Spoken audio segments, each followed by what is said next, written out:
Why should anyone expect more?"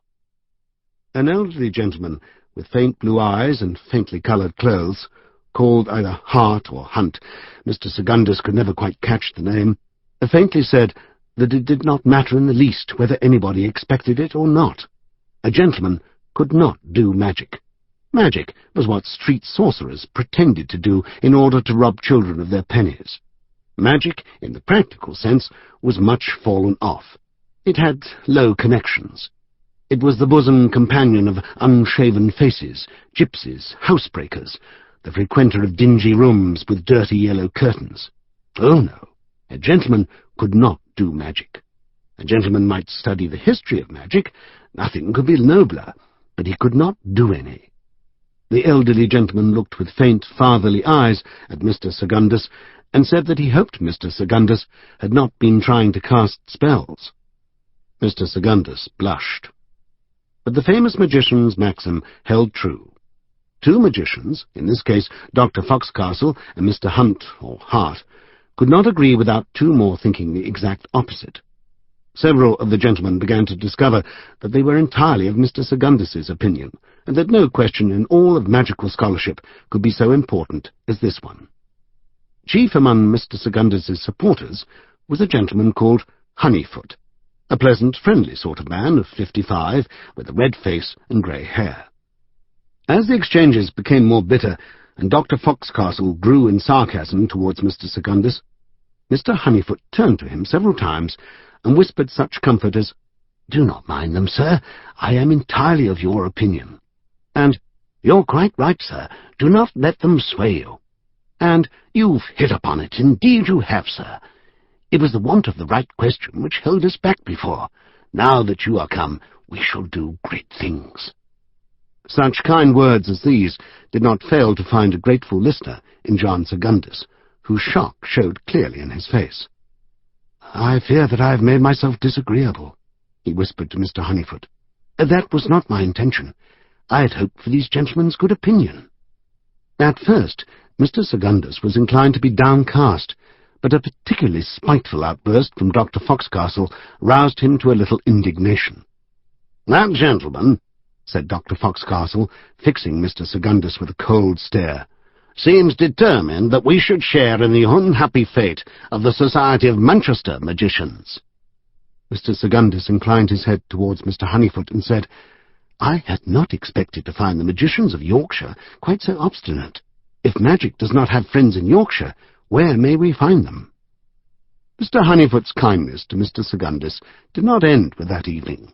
He invited Mr. Secundus to his house in High Petergate to eat a good dinner in company with Mrs. Honeyfoot and her 3 pretty daughters, which Mr. Secundus, who was a single gentleman and not rich, was glad to do. After dinner, Miss Honeyfoot played the pianoforte, and Miss Jane sang in Italian. The next day, Mrs. Honeyfoot told her husband that John Secundus was exactly what a gentleman should be, but she feared he would never profit by it, for it was not the fashion to be modest and quiet and kind-hearted. The intimacy between the two gentlemen advanced very rapidly. Soon Mr. Secundus was spending 2 or 3 evenings out of every 7 at the house in High Petergate. Once there was quite a crowd of young people present, which naturally led to dancing. It was all very delightful, but often Mr. Honeyfoot and Mr. Secundus would slip away to discuss the one thing which really interested both of them. Why was there no more magic done in England? But talk as they would, often till 2 or 3 in the morning, they came no nearer to an answer, and perhaps this was not so very remarkable, for all sorts of magicians and antiquarians and scholars had been asking the same question for rather more than 200 years.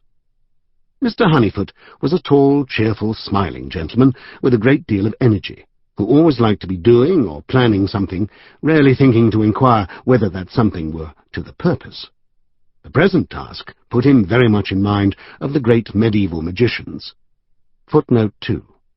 More properly called Orient, or Golden Age magicians, who, whenever they had some seemingly impossible problem to solve, would ride away for a year and a day with only a fairy servant or 2 to guide them, and at the end of this time never failed to find the answer. Mr. Honeyfoot told Mr. Secundus that in his opinion they could not do better than emulate these great men, some of whom had gone to the most retired parts of England and Scotland and Ireland, where magic was strongest, while others had ridden out of this world entirely, and no one nowadays was quite clear about where they had gone or what they had done when they got there. Mr. Honeyfoot did not propose going quite so far. Indeed, he did not wish to go far at all, because it was winter, and the roads were very shocking. Nevertheless, he was strongly persuaded that they should go somewhere and consult someone. He told Mr. Secundus that he thought they were both growing stale. The advantage of a fresh opinion would be immense. But no destination, no object presented itself.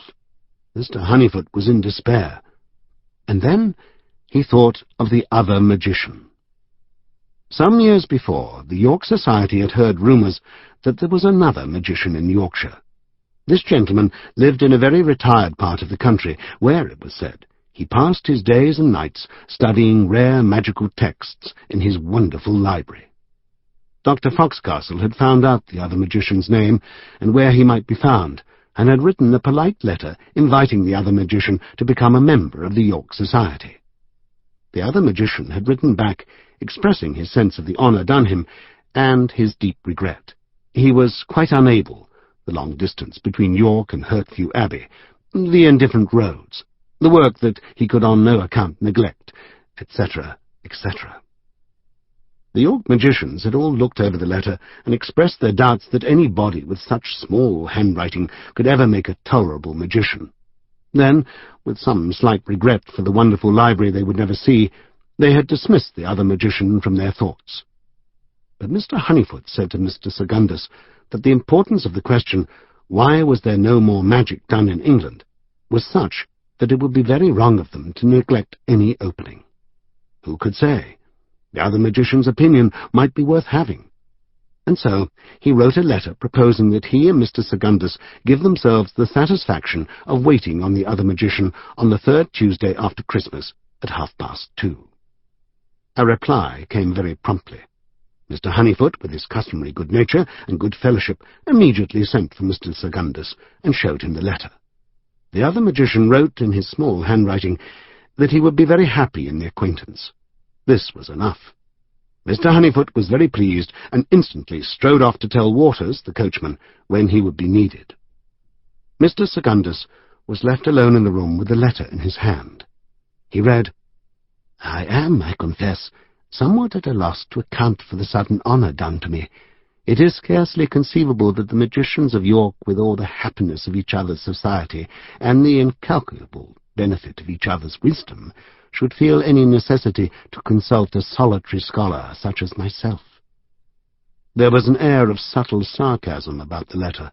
The writer seemed to mock Mr. Honeyfoot with every word.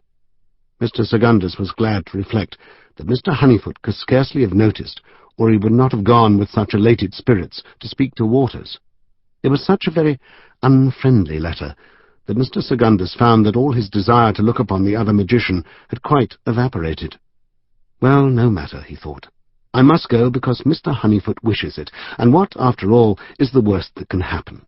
We will see him and be disappointed, and that will be the end of it. The day of the visit was preceded by stormy weather. Rain had made long, ragged pools in the bare brown fields.